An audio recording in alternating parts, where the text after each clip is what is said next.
Students, आज जो हमारा टॉपिक है वो है ब्रोंकियल अस्थमा, जिसे हम कॉमन लैंग्वेज में बोलते हैं दमा या सांस की बीमारी। ठीक है, तो अगर इसकी जो डेफिनेशन की बात करें तो अस्थमा एक क्रोनिक लंग डिजीज़ होती है। ठीक है, क्रोनिक का मतलब क्या होता है? प्रोलॉन्ग टाइम तक चलने वाली। ओके, और ये किसको अफेक्ट करती है? लंग्स को। इसमें होता क्या है कि जो एयरवेज होते हैं या जो ब्रोंकियल ट्यूब होती है उसमें एक तो इन्फ्लामेशन होता है, दूसरा नैरोविंग हो जाती है। ठीक है, जो ब्रोंकियल अस्थमा की कंडीशन होती है ये एक क्रोनिक लंग डिजीज़ होती है जिसमें एक तो एयरवेज में या जो ब्रोंकियल ट्यूब से उनमें इन्फ्लामेशन हो जाता है और नैरोविंग हो जाती है। ठीक है, जिसकी वजह से पेशेंट में क्या कैरेक्टरिस्टिक्स देखने को मिलते हैं या लक्षण देखने को मिलते हैं। एक तो होगा विजिंग साउंड, यानी कि पर्सन जब सांस लेगा तो उसके साथ विजिंग साउंड प्रोड्यूस होगा। ठीक है, ब्रीथिंग के टाइम। दूसरा कि पर्सन को ब्रीथिंग लेने, सांस लेने में क्या होगी? डिफ़िकल्टी होगी। डिफ़िकल्टी फील क्यों होगी? क्योंकि यहाँ पे एक तो इन्फ्लामेशन हो रखा है ब्रोंकियल ट्यूब्स में, दूसरा इन्फ्लामेशन की वजह से जो स्वेलिंग है, स्वेलिंग की वजह से क्या होगा? ये जो पाथवे है, ठीक है, ये जो मतलब अंदर की जो ब्रोंकियल ट्यूब है, अगर इनमें इन्फ्लामेशन है, इन्फ्लामेशन वजह से क्या होगा? यहाँ पे स्वेलिंग रहेगी। ठीक है, और स्वेलिंग रहेगी तो ये जो पाथवे नॉर्मली क्लियर था वो क्या हो जाएगा? नैरो हो जाएगा। ठीक है, तो जैसे ही नैरो होगा तो इसमें से जो एक गैस एक्सचेंज हो रहा है, जो एयर पास हो रही है, वो इजीली पास नहीं हो पाएगी। तो क्या होगा? पर्सन को ब्रीथिंग में डिफ़िकल्टी होगी। ओके, नेक्स्ट इसके बाद अगर इसकी कॉजेज़ की बात करें तो अस्थमा की जो एग्जैक्ट कॉज है या जो एग्जैक्ट कारण है या जो वजह है इसके होने की वो अननोन है। ठीक है, बट कुछ इसके रिस्क फैक्टर्स हो सकते हैं जो ये कंडीशन कॉज कर सकते हैं। तो रिस्क फैक्टर कौन कौन से होंगे? Genetic factors and environmental factors. Okay, so upon first one जो बात करें जेनेटिक फैक्टर्स की, तो इसमें क्या होगा? Genetic related to genes. Okay, अगर किसी पर्सन या जो पर्सन है जिसको अस्थमा की प्रॉब्लम एराइज हुई है, तो अगर उसके फैमिली में पहले किसी को अस्थमा था या है तो क्या होगा कि वो पर्सन को क्यों हुआ है अस्थमा? क्योंकि उसकी फैमिली में किसी को था। तो इसकी कॉज क्या हुई? जेनेटिक। ओके, नेक्स्ट इसके बाद बात करें सेकंड वन एनवायरमेंटल फैक्टर्स की, तो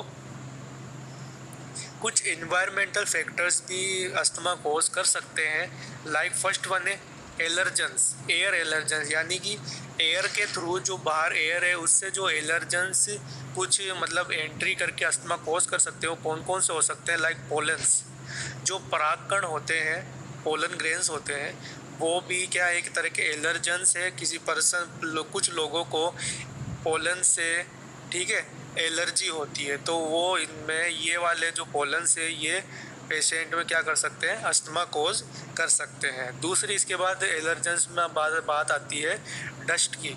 अगर किसी पर्सन को डस्ट से एलर्जी है या मिट्टी से एलर्जी है तो उसको भी ये डस्ट की वजह से अस्थमा कोज हो सकता है। थर्ड वन है एनिमल डेंडर्स। डेंडर्स का मतलब होता है बाल। ठीक है, तो जानवरों के जो बाल होते हैं, एनिमल्स के जो बाल होते हैं, लाइक डॉग्स हो गए या कैट्स हो गई या कुछ पक्षी हो गए, बर्ड्स हो गई, अगर उनके बालों से अगर किसी पर्सन को एलर्जी है, ठीक है, तो उस पर्सन में भी अस्थमा एराइज हो सकता है। नेक्स्ट इसके बाद बात करें तो कुछ एयर पोल्यूटेंट्स भी अस्थमा कॉज कर सकते हैं, लाइक फ्यूम्स या स्मोकिंग। ये जो भी मैं आपको बता रहा हूँ ये ब्रोंकाइटिस में भी बताया था। ठीक है, उसमें भी सेम मैकेनिज्म थी। ठीक है, तो फ्यूम्स या जो स्मोकिंग है, इस तरह के धुएं वगैरह ये भी कॉज कर सकते हैं क्या? अस्थमा। ठीक है, तो ये एनवायरमेंटल फैक्टर्स हो गए। नेक्स्ट इसके बाद और क्या एनवायरमेंटल फैक्टर्स हो सकते हैं? है फीवर या एलर्जिक राइनाइटिस। जब हमने राइनाइटिस पढ़ा था तो ये दो टाइप का था, एलर्जिक एंड नॉन एलर्जिक। ठीक है, तो जो एलर्जिक राइनाइटिस था उसको है फीवर भी बोलते हैं। ठीक है। तो ये जो है फीवर है ये भी कॉज कर सकता है अस्थमा। ओके, नेक्स्ट इसके बाद जो हो सकता है एनवायरमेंटल में, वो हो सकता है वेदर। ठीक है, तो किसी पर्सन को वेदर या जो मौसम होता है उसके अकॉर्डिंग भी अस्थमा की शिकायत हो सकती है। जैसे किसी पर्सन को गर्मी, ज़्यादा गर्मी सहन नहीं होती और उसकी वजह से उसको अस्थमा के अटैक आने लग जाते हैं। ठीक है, या कोई ज़्यादा ठंड है तो उसमें उसको अस्थमा के अटैक आने लग जाते हैं। तो इस तरह से वेदर भी अफेक्ट कर सकता है पर्सन को। ठीक है, और इसके बाद लास्ट वन हो सकता है फिजिकल एक्टिविटी या एक्सरसाइज। अगर कोई पर्सन एक्सरसाइज कर रहा है, फिजिकल एक्टिविटी कर रहा है और उस वजह से अगर उसमें अस्थमा के सिम्टम एराइज हो रहे हैं तो ये भी एक कॉज हो सकती है। सो नेक्स्ट इसके बाद बात करें इसकी पैथोफिजियोलॉजी की, तो ये इसका इम्पोर्टेंट पार्ट है अस्थमा का, कि किस तरह से एक पर्सन को अस्थमा के अटैक आते हैं और उनमें क्या चेंजेस होते हैं, क्या मैकेनिज्म देखने को मिलती है। तो यहाँ पे जो फर्स्ट जो डायग्राम है वो एक पर्सन के नॉर्मल एयरवे का है। ठीक है, नॉर्मल एयरवे का डायग्राम आप देखो तो इसमें फर्स्ट वन जो एक ब्रोंकियल ट्यूब होती है, इसकी स्ट्रक्चर की बात कर लेते हैं। इसमें एक तो कार्टिलेज होती है, जो स्मूथ मसल्स होती है, और न्वे है। ठीक है, इसके अंदर ये म्यूकोजा है, ये कार्टिलेज है और ये स्मूथ मसल्स है। ठीक है, तो ये एक नॉर्मल एयरवे जिसमें ईजीली एयर एक्सचेंज होता है। अब अपन बात करें अगर अस्थमा अगर किसी पर्सन को है तो उसका एयरवे या जो ब्रोंकियल ट्यूब्स है वो कैसी होंगी। इसमें जो स्मूथ मसल्स है वो रिलैक्स ही रहेगी, नॉर्मल रहेगी। ठीक है, बट चेंजेस कहाँ देखने को मिलेंगे, जो म्यूकोजल वाल है, इनसाइड द म्यूकोजल वाल, जो नॉर्मल एयरवे था उसमें तो नॉर्मल थी, बट जो अस्थमा का पेशेंट होगा उसमें जो म्यूकोजल वाल है इसमें क्या देखने को मिलेगा, इन्फ्लामेशन। ओके, इन्फ्लामेशन देखने को मिलेगा। नॉर्मली जो अस्थमा का पेशेंट रहेगा उसमें हमेशा जो म्यूकोजा रहेगी, मतलब ब्रोंकियल ट्यूब्स की इनसाइड, उसमें हमेशा इन्फ्लामेशन रहेगा। ओके, सो अब जैसे मान लो किसी पर्सन को अस्थमा का अटैक आता है। ठीक है, जैसे अस्थमा का अटैक कैसे आता है कि जो इसकी जो पर्सन को किसी चीज़ से एलर्जी है, लाइक अगर किसी पर्सन को डस्ट से एलर्जी है तो अगर वो डस्ट के कांटेक्ट में आएगा तो उसको क्या होगा, अस्थमा का अटैक आएगा। ठीक है, तो अगर जब अटैक आएगा तो उसमें क्या चेंजेस देखने को मिलेंगे, जैसे कि जो ये जो स्मूथ मसल्स थी यहाँ पे क्या हो जाएगा, इनमें कॉन्ट्रैक्शन हो जाएगा। ठीक है, ये एक चेंज हुआ। दूसरा क्या था, जो इन्फ्लामेशन था म्यूकोज वाल में वो रहेगा वैसा का वैसा है, म्यूकोजा में इन्फ्लामेशन। और थर्ड कंडीशन यहाँ पे क्या होएगी कि जो म्यूकस का जो प्रोडक्शन होता है वो इंक्रीज हो जाएगा। ओके, तो जब अस्थमा का अटैक आएगा तो तीन चीज़ें होएगी, एक तो जो स्मूथ मसल्स रिलैक्स थी पहले वो कॉन्ट्रैक्ट हो जाएगी, दूसरा जो इन्फ्लामेशन म्यूकोजल वाल में पहले से था वो प्रेजेंट रहेगा, वो बढ़ जाएगा उल्टा दूसरा चीज़, और तीसरी चीज़ यहाँ पे क्या होगी, जो म्यूकस का सीक्रेशन या जो फॉर्मेशन है वो भी इंक्रीज हो जाएगा। ठीक है, तो अब इसकी वजह से क्या रिजल्ट होगा, पर्सन की जो नॉर्मल एयरवे था वो बिल्कुल क्या हो जाएगा, नेरो हो जाएगा। ठीक है, और जैसे ही एयरवे नेरो होगा तो पर्सन को सांस लेने में क्या होगी, सांस लेने में प्रॉब्लम होगी। ठीक है, तो अगर इसका टाइमली अगर उसको अस्थमा की ड्रग नहीं दी जाए तो पर्सन की डेथ भी हो सकती है। ठीक है, क्योंकि पर्सन को बिल्कुल भी एयर ऑक्सीजन नहीं मिलेगी। ओके, सो ये इसकी पैथो करेंगे। तो जनरली आपको अस्थमा के बारे में पता होगा कि एक क्रोनिक लंग डिजीज़ होती है जिसमें जो ब्रोंक्यूल्स होते हैं उनमें इन्फ्लामेशन की कंडीशन रहती है। दूसरा, इस वजह से पर्सन को क्या होता है, सांस लेने में दिक्कत होती है। ठीक है, और इसकी जो कॉमन कॉज होती है वो होती है एलर्जी, यानी मोस्टली अस्थमा एलर्जी की वजह से कॉज होता है। तो चलिए अब हम साइलेंट सिम्टम्स की बात करते हैं। तो इसमें फर्स्ट वन जो सिम्टम देखने को मिलेगा वो होगा कफिंग, यानी पर्सन को कफिंग की शिकायत रहेगी, बार बार खांसी आएगी। दूसरा, विजिंग साउंड की कंडीशन देखने को मिलेगी, क्योंकि जो ब्रोंक्यूल्स हैं या जो एयरवे है वो नेरो हो रखे हैं, इन्फ्लामेशन की वजह से उनमें म्यूकस का कलेक्शन हो रखा है, जिस वजह से जब भी पर्सन सांस लेगा तो विजिंग साउंड प्रोड्यूस होगा। इसके बाद और क्या सिम्टम देखने को मिल सकते हैं, चेस्ट टाइटनेस, यानी कि पर्सन के चेस्ट में हेवीनेस फील होगी। ऐसा क्यों होगा, क्योंकि वहाँ इन्फ्लामेशन हो रखा है और म्यूकस का कलेक्शन हो रखा है। इसके बाद और क्या सिम्टम देखने को मिलेगा, शॉर्टनेस ऑफ ब्रीथ यानी पर्सन को सांस लेने में प्रॉब्लम होगी, गैस एक्सचेंज नॉर्मली नहीं हो पा रहा है, ऑक्सीजन नहीं मिल पा रही है, इस वजह से पर्सन की ब्रीथिंग रेट क्या होगी, इंक्रीज हो जाएगी और पर्सन जल्दी जल्दी सांस लेगा।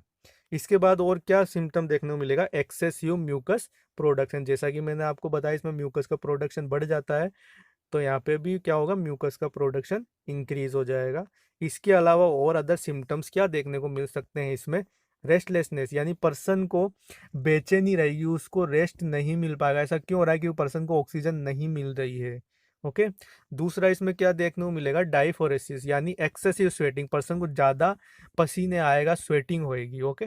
और क्या सिम्टम देखने को मिल सकता है, साइनोसिस। साइनोस की कंडीशन क्यों होगी, क्योंकि ऑक्सीजन प्रॉपर मात्रा में पर्सन को नहीं मिल पा रही, इस वजह से पर्सन की जो है बॉडी में ऑक्सीजन की कमी हो जाएगी, जिस वजह से क्या कंडीशन देखने को मिलेगी, साइनोसिस।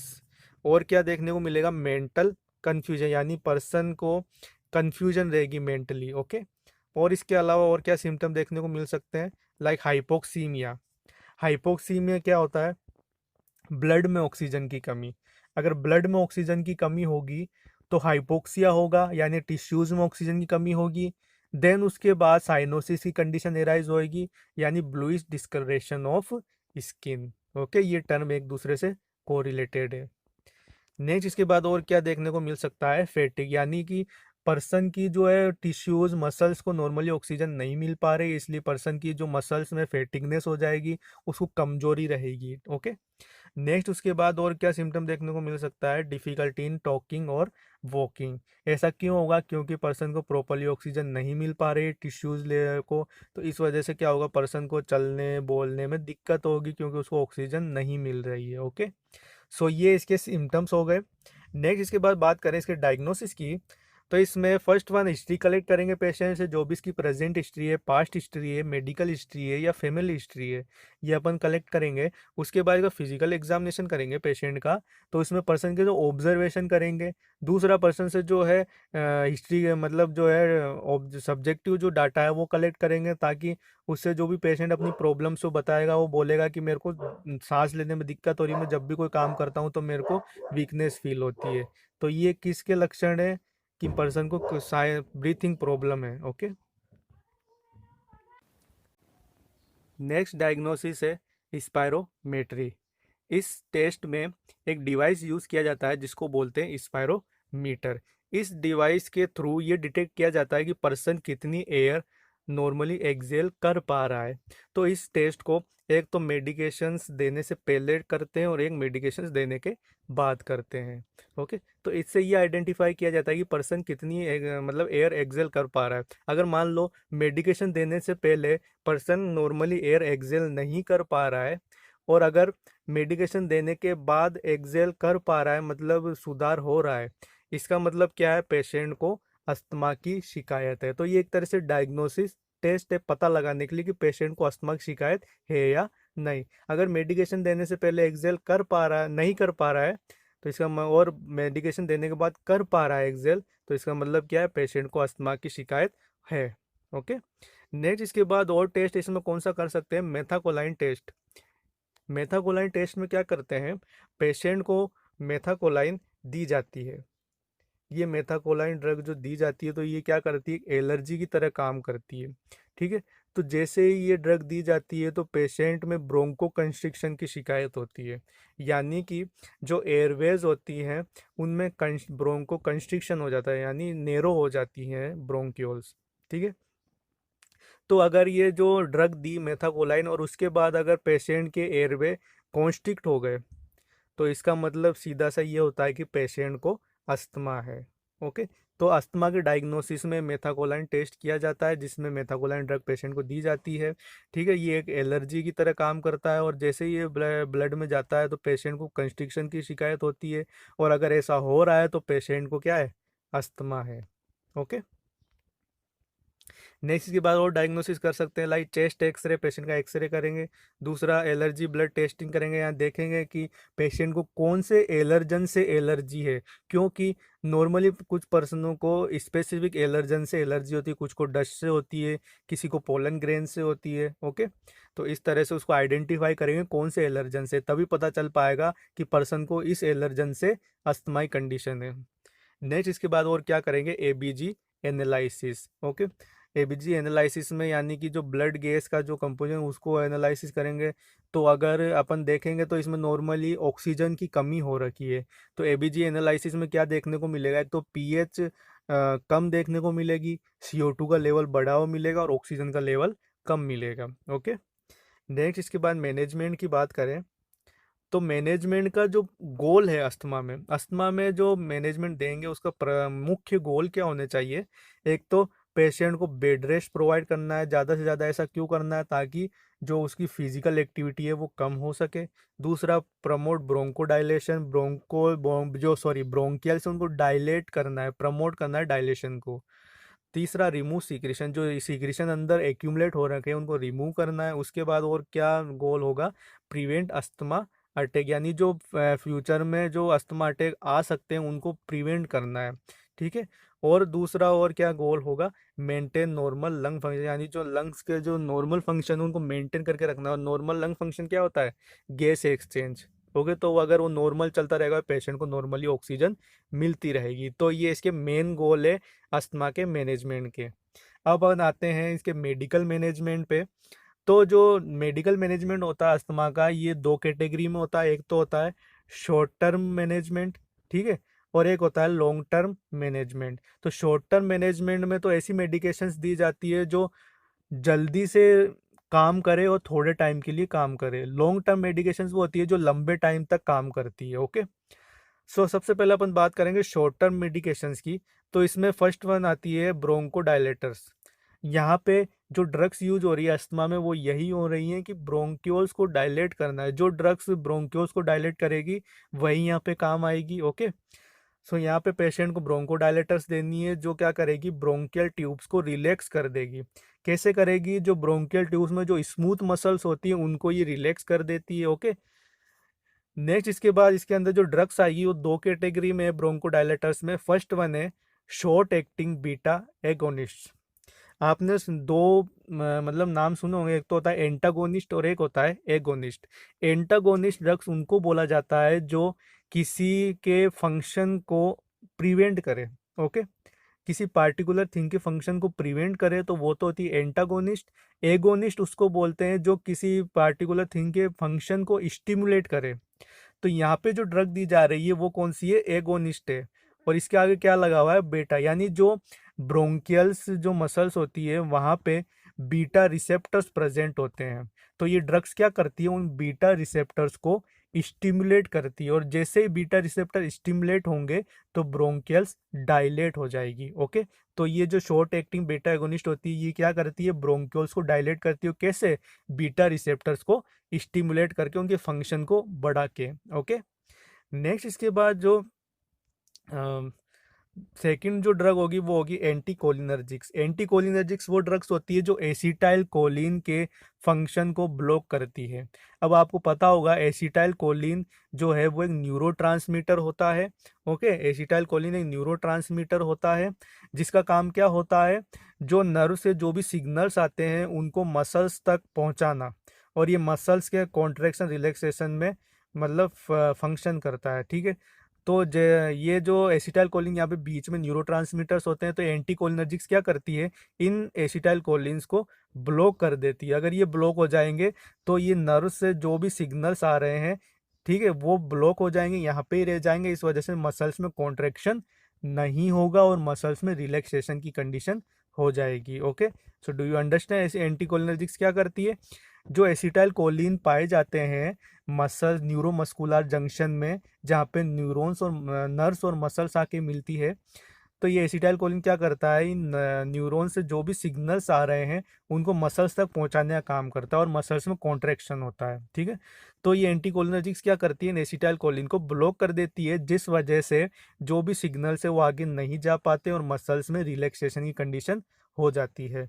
तो यहाँ पे ये शॉर्ट एक्टिंग ड्रग्स में ब्रोंकोडायलेक्टर्स है, जो ये दोनों ड्रग्स जो आ रही है इसमें ये दोनों क्या कर रही है, ब्रोंकियल्स को डायलेट कर रही है।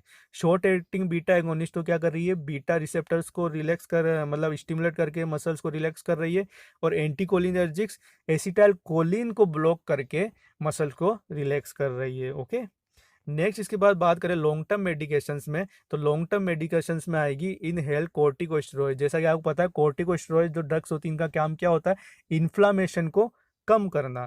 तो ये ड्रग्स का मेन फंक्शन क्या होगा, जो इन्फ्लामेशन हो रखा है एयरवेज में उनको ये रिड्यूस करेगी। ओके, नेक्स्ट इसके बाद जो बात करें तो इसमें आएगी लॉन्ग एक्टिंग में long acting beta agonist. Short acting beta agonist थी उसमें, इसमें लॉन्ग एक्टिंग बीटा एगोनिस्ट, ये भी वही फंक्शन करेगी। ये क्या करेगी, जो बीटा रिसेप्टर्स है उनको स्टिमुलेट करेगी जिससे मसल्स रिलैक्स रहेगी। ओके, नेक्स्ट इसके बाद इसका कॉम्बिनेशन इनहेलर भी होता है, यानी कि जो कोर्टिकोस्टेरॉइड्स है और जो बीटा एगोनिस्ट है इन दोनों को कॉम्बिनेशन में भी दे सकते हैं। ओके, तो इससे क्या होगा, एक तो इन्फ्लामेशन भी कम रहेगा, दूसरा जो मसल्स है ब्रोंकियोल्स की वो डायलेट रहेगी। ओके, तो ये इसका मैनेजमेंट हो गया। मैनेजमेंट के बाद बात करें मेडिकल मैनेजमेंट के बाद, तो जो ये ड्रग्स होती है उनको एक मीटर डोज इनहेलर से दिया जाता है। आपने देखा होगा जो अस्थमा का पेशेंट होता है उसके पास में एक ऐसा इनहेलर होता है इस तरह का। ठीक है, यहाँ पे जब भी पेशेंट को अस्थमा की आप शिकायत होती है तो वो इसका यहाँ से वो इनहेल करता है ड्रग को, यहाँ पे माउथ को लगा के, यहाँ पे है ना। तो ये ड्रग, ये जो इनहेलर होता है इसके अंदर यहाँ पे जो है जो ड्रग है वो यहाँ पे लगी रहती है, और जैसे ये पंप करता है इसको तो इसमें से बहुत सारी जो है स्प्रेज निकलती है, और वो स्प्रेज जो होती है वो पर्सन की माउथ में चली जाती है और जल्दी से इफेक्ट करती है। ठीक है, तो इस प्रकार की जो ड्रग्स है वो इस इनहेलर से दी जाती है, जिसको क्या बोलते हैं, मीटर डोज इनहेलर। ओके, सो ये बात हो गई इसके मेडिकल मैनेजमेंट की। अब बात करें इसके नर्सिंग मैनेजमेंट की, तो इसमें 4 डायग्नोसिस है। फर्स्ट वन है ineffective airway clearance related to excessive mucus secretion and bronchoconstriction, यानी कि पहला डायग्नोसिस तो ये आया है कि पर्सन के जो है एयरवे क्लियर नहीं है, ब्लॉक हो रखे हैं। क्यों हो रखे हैं, एक तो म्यूकस का जो है एक्सेसिव सीक्रेशन हो रहा है, दूसरा ब्रोंको कंस्ट्रिक्शन हो रखा है, इस वजह से एयरवे क्लियर नहीं है। दूसरा कि इम्पेयर्ड गैस एक्सचेंज हो रखा है, यानी गैस का एक्सचेंज नहीं हो पा रहा है। क्यों नहीं हो पा रहा है, इन्फ्लामेशन की वजह से। थर्ड वन जो डायग्नोसिस है वो है एक्टिविटी इनटॉलरेंस, यानी पर्सन एक्टिविटीज़ अपनी नॉर्मल जो एक्टिविटीज़ है वो नहीं कर पा रहा है। क्यों नहीं कर पा रहा है, ब्रीथिंग की वजह से। नॉर्मली ब्रीथिंग या गैस एक्सचेंज उसको नहीं मिल सॉरी नॉर्मली उसको ऑक्सीजन नहीं मिल पा रही, इस वजह से वो अपनी एक्टिविटी नहीं कर पा रहा है। और फोर्थ डायग्नोसिस क्या होगा, knowledge deficiency related to treatment, यानी पर्सन की अगर जो नॉलेज डेफिशिएंसी है ट्रीटमेंट को रिलेटेड, तो वो एक और डायग्नोसिस यहाँ पे हो सकता है। तो अब अगर जो ये 4 डायग्नोसिस है इनकी अपन एक एक करके बात करें, तो फर्स्ट वन जो एयरवे क्लियरेंस वाला डायग्नोसिस, उसके लिए क्या क्या इंटरवेंशंस देनी होगी। फर्स्ट वन तो होगा कि पेशेंट को एक्सप्लेन करना है किसके बारे में, कंट्रोल कफिंग के बारे में।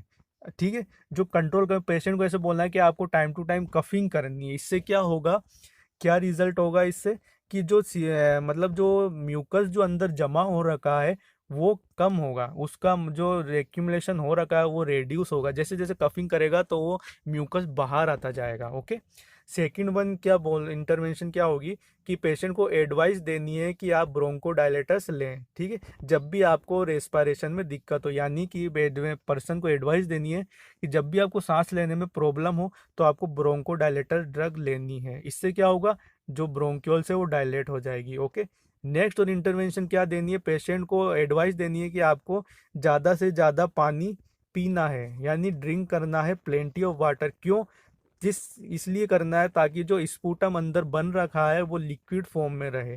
ठीक है, इससे क्या होगा, जैसे मतलब स्पूटम लिक्विड फॉर्म में रहेगा तो बाहर आता रहेगा, और अगर लिक्विड फॉर्म में नहीं रहेगा तो वो अंदर जमा हो जाएगा। इसलिए पर्सन को बोलना गया टाइम टू टाइम पानी पीते रहें।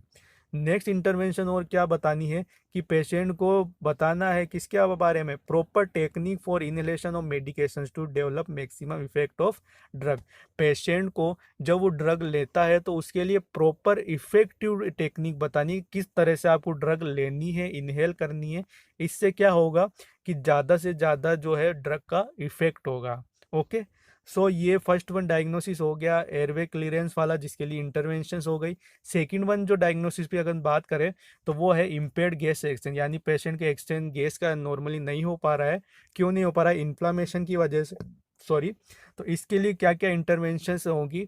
फर्स्ट वन होगा, पेशेंट को एडवाइस देनी है कि आपको भीड़ भाड़ वाले इलाके में नहीं जाना है। किस लिए? इन्फेक्शन को रोकने के लिए, ओके। दूसरा, पेशेंट को इंकरेज करना है किसके लिए? रेस्ट के लिए, कि आप इनफ नॉर्मली रेस्ट करें ताकि आपकी ऑक्सीजन की जो डिमांड है वो कम रहे, ऑक्सीजन डिमांड नहीं बढ़े। और क्या बोलना है कि एडवाइस देनी है पेशेंट को कि आप जो अपनी मेडिकेशंस आपको बताई गई है वो प्रॉपरली लें टाइम टू टाइम, ओके। और इसके बाद और क्या बताना है? पेशेंट को इंकरेज करना है किसके लिए? डीप, स्लो और purse sleeping, sorry, purse lip breathing. ये क्या होती है?